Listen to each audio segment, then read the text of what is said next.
Wherever we are, our behavior follows a set of rules. We act one way with family, another at work, and in a mosque or church we follow a specific etiquette. Even life in a village is completely different from life in a city. If someone knows how to behave appropriately in every situation, we call them a good citizen. Countries work the same way. No state can act abroad exactly as it does within its borders. Imagine Finland, with its exemplary democracy, trying to behave solely democratically on the international stage. What would happen? Russia might confront it aggressively, and the United Nations would not be able to do much. Why? For two reasons. First, the UN lacks sufficient tools to force states to comply with international law. So far, many governments have evaded international laws and nothing has happened. And second, states are not equal. The 5 permanent members of the Security Council can veto any resolution against themselves and always remain immune.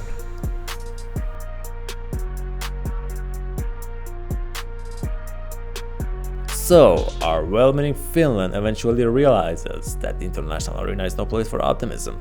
Any serious dispute with one of the major powers can turn into an open and lawless conflict. The result? Whether you're democratic or authoritarian, you must accept that the international arena follows different rules. You cannot be naive enough to assume everyone will obey the law. Nor can you act so aggressively and assertively that you mobilize the entire international system against yourself.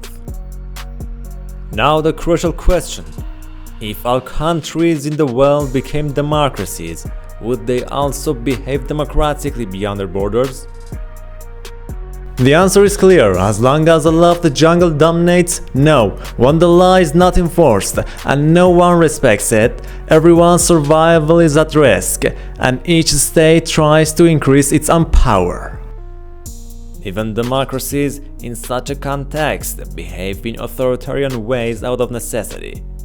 Therefore, the type of domestic political system is always a secondary issue in international relations.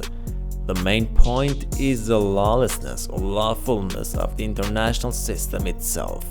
However, if law prevailed in the international system, even authoritarian countries would have to comply with international rules to avoid isolation.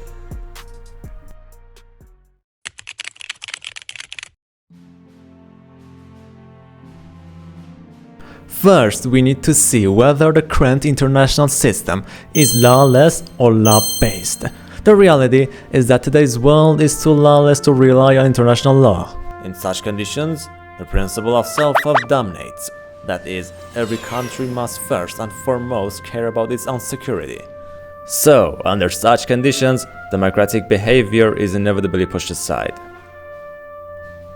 Interestingly, even alliances are rarely democratic in nature.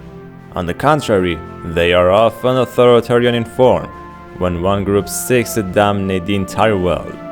Even within the Western Alliance, the system is not democratic, since it does not equally serve the interests of all its members. Rather, each member is turned into a tool for preserving the American-led unipolar order. It is self-evident that genuine rule of law can never govern such an order, because America's will always stand above the law.